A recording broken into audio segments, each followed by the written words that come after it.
Now, I won't go into all of this. Astrology. What is it that you're trying to do? You're trying to look at the positions of the planet and make certain predictions, right? I want you to understand, most of the time, people who make good predictions are people who, tell you about the past very clearly, or some people tell you tomorrow what's going to happen very clearly. They're not doing it looking at the planets, they're doing it looking at you. A certain intuitiveness is there in a certain person, he says. Instead of teaching this yoga, if I sit in Chennai and just predict people's future, I will tell you in the next 10 years exactly what will happen in your life. Within 3 days, I will have a reputation that half the Chennai will be standing in queue. Very easily I can do that. But in the yoga center also there are people who have been into so much sadhana, they can do such things. If they ever do such things, I will finish them. We won't let them go on with that nonsense. We'll immediately chuck them out of the place. Because by predicting somebody's future, you don't alter the quality of his life in any way. You don't bring any kind of true well-being. It is just, you're getting him into more and more ignorance, isn't it?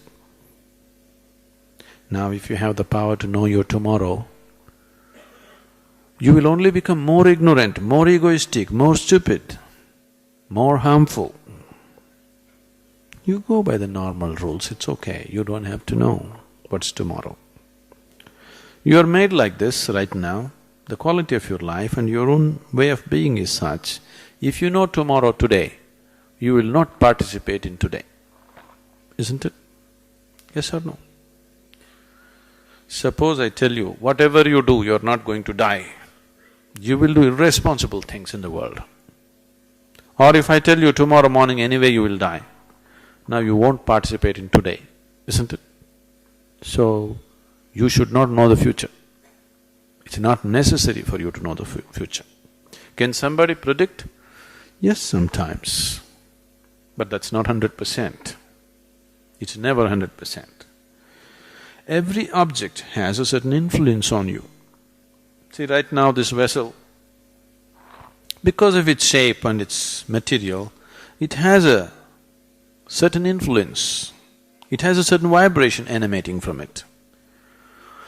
If I allow this vessel to influence me, I keep him next to me because he's quite a good friend. I'm not keeping a plastic pot because I don't like the things that he says. I keep this one because, he's saying pleasant things. I am always in good company, please see.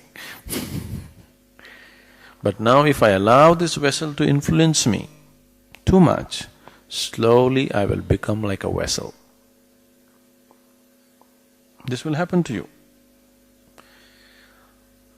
Many people have become like vessels, isn't it?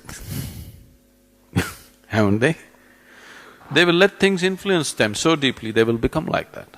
No, I won't let this copper vessel to influence me. But being in my company, he is so influenced.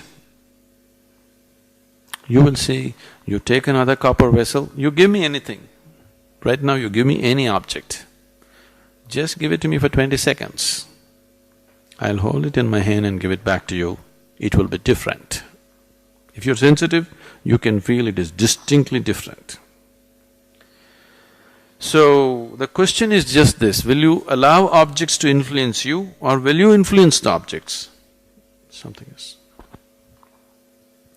The planets definitely are large objects, so they have certain vibrations, they have some influences on everything around them. If they're close to this planet, yes. Do you know, on Paurnami and Amavasya days, full moon day and new moon day days, people who are little mentally disturbed or imbalanced become much more imbalanced. Yes? Even the ocean is going crazy, isn't it? Do you all go crazy? Twice a month? Some of you are not saying anything.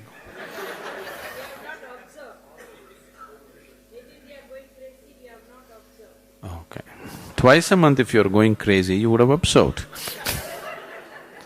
Anyway, please ask your family, they will tell you. Now, compared to that person who has an imbalanced mind, you are much more stable, much more established. Wherever the moon goes, you don't go crazy. If you're much more established, wherever any planet goes, you don't go crazy, that's all. The purpose of your life, the destiny of your life is fixed by you and nothing else but you.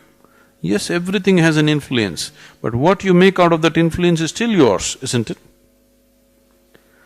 But if you're going to be pushed around by inanimate objects, yes, you can be pushed around. To that extent it is true.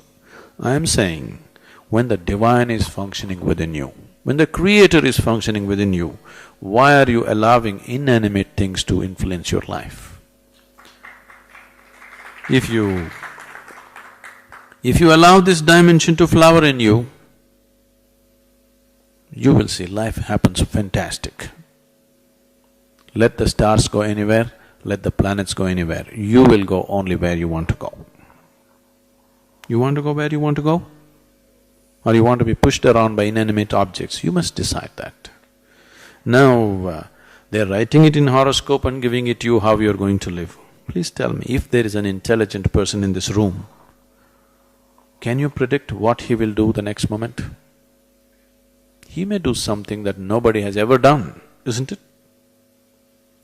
If there is a fool here, if you look at him, you can say, okay, this is how you will live.